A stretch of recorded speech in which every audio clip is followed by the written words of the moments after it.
Okay, JJ, kalma. Wala pang 5 minutes makakasira ka na naman.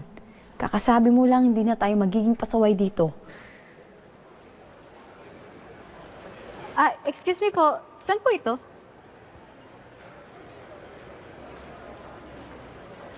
Section E? Ew. Just go there. Dun sa likod.